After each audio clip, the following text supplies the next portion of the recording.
Magandang araw, Pilipinas at buong mundo. Pahiram po ang inyong konting oras. My name is Olimar and welcome sa RD Talks!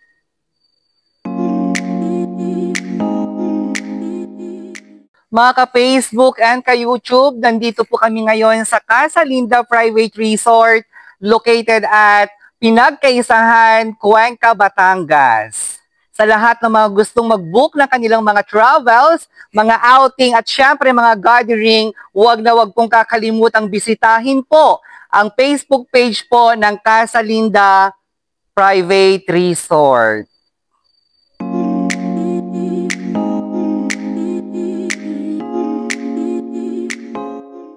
Sa katatapos lamang po na episode 11 ng RD Talks, atin pong nakita ang nakatagong ganda ng J&S Beach House na kung saan matatagpuan po ito sa Phase 2 Calatagan, Batangas.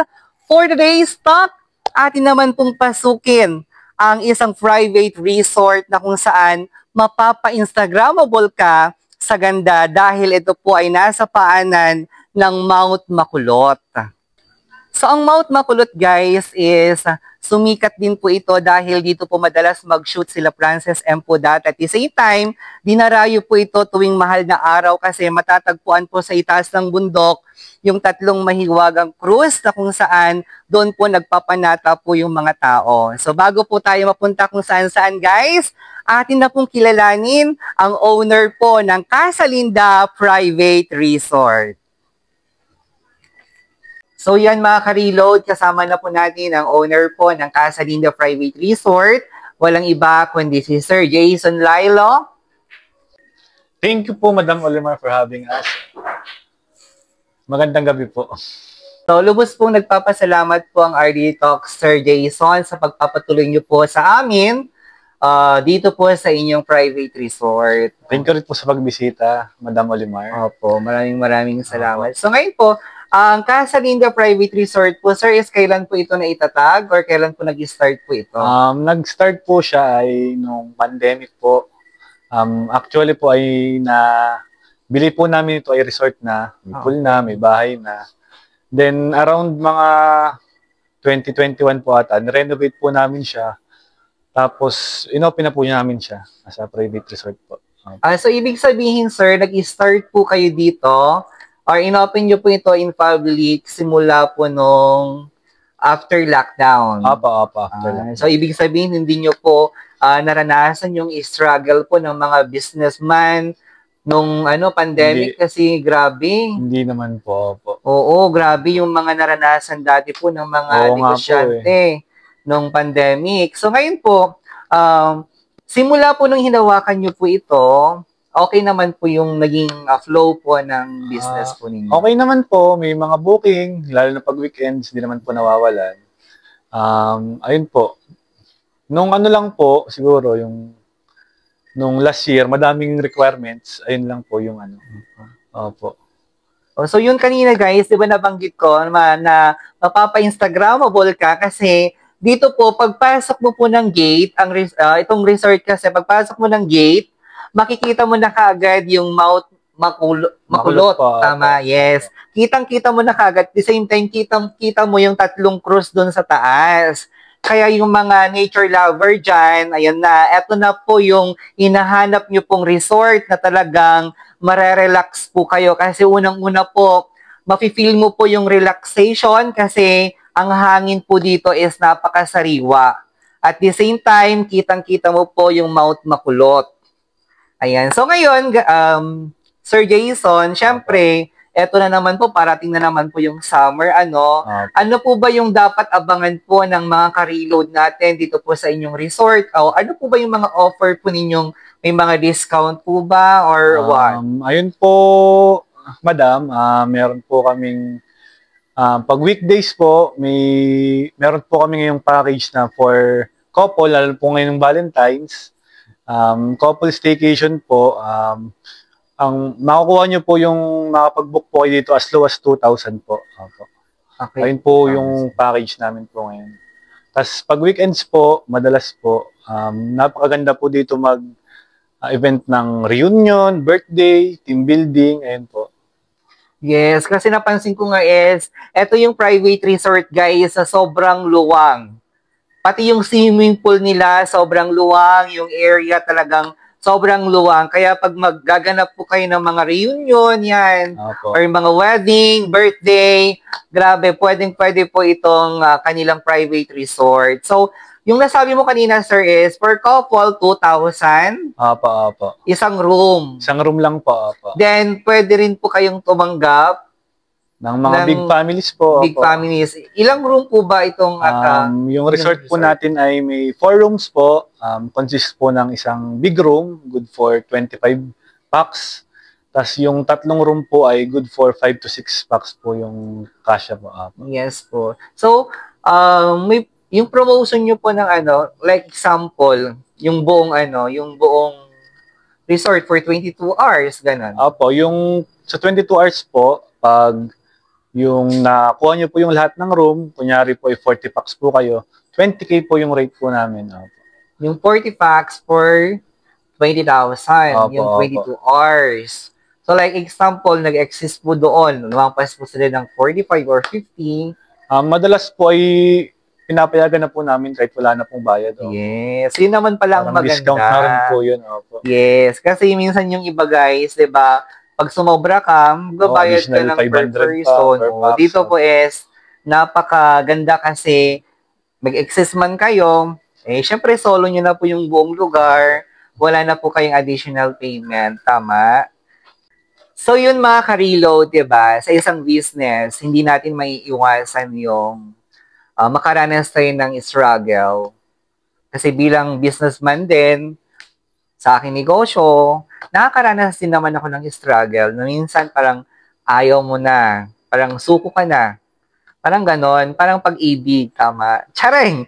Ayan, so, Sir Jason, bilang isang namamahala po dito sa inyong private resort, na-try nyo na pong maka-experience ng struggle? Oo naman po, madam, kasi lahat naman po ng business nakaka-experience ng mga problema po. Gaya po last year po, naghigpit po yung DNR sa mga resort, lalo na po dito sa may malapit sa Makulot. Kasi po, kung nabaltaan niyo po yung sa Bohol, yung may naglagay ng resort sa Chocolate Hills. Yes. Ayun po, simula po nung naghigpit yung DENR, so nag-require po kami ng ECC. Medyo mahal po yung pagproseso nun. Tas ayun po, tas may times din po na nagdo-double booking. May nangyari na po sa akin yun once last year. Ang nangyari po nun ay nagka-problema po doon sa isang booking. Ang ginawa po namin ay naghanap po kami ng resort na para sa kanila, tas kami pa po yung nagbayad. So, dagdag gastos din po. Tas may times po na yung nung November po, ang daming bagyo. So, yung mga nagpabook sa amin, nagka-cancel. So, ayun po, yung mga struggles po ng resort na po. For at least, di ba, nalalagpasan nyo naman, tama ba, sir?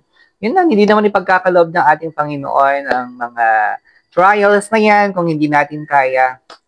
Yan, basta gawin lang naman po natin yung tama.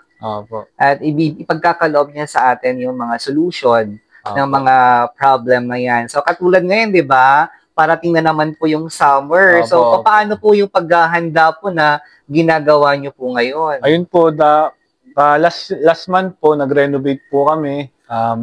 Kung mapapansin nyo po yung room dito, pinalitan namin yung CR. Tapos po, may mga balak pa po kaming renovate. Balak po namin palagyan po ng deck to. Tapos, ayun pong gate, parang may renovate din po kami. Ayun po, madami po kaming renovations ngayon for summer. Kaya madami po kayong aabangan na mas maganda po. Diba? For now, sir, is February, tama? So, may mga nakabook na ba for summer? Meron na po. Sa meron na rin pong nagbook ng Holy Week. Kaya hindi na po available yun. Opo. Tapos, ayun po, paramihan po weekends po talaga, madami. Opo. So yun mga ka-reload, kung gusto nyo pong mag-book po dito po sa kanilang private resort, mas agahan nyo po yung pagpapa-reserve kasi sa lahat po ng mga resort ngayon is nag-uunahan na ay darating na summer. So, Sir Jason, bago po tayo matapos, ano po yung pwedeng message mo sa mga ka-reload natin? So, bago mo sagutin yan, magbabalik ang RD Time!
Hi mga ka-reload. Personal ko po kayong iniimbitahan sa aming resort sa Cuenca, Batangas, Casa Linda Private Resort po. Pwede po kayong mag-message sa aming Facebook page na Casa Linda Private Resort. Pwede rin po kayong tumawag sa aming contact number 0960-541-8332. Thank you po. So yun mga ka-reload, napakinggan po natin si Sir Jason. Lagi po nating tatandaan, life is full of choices. Choice mong maging mabuting tao, choice mo rin maging masamang tao, pero lagi mong tatandaan at lagi mong pipiliin ang maging isang mabuting tao. Dito na po nagtatapos ang episode 12 ng RD Time!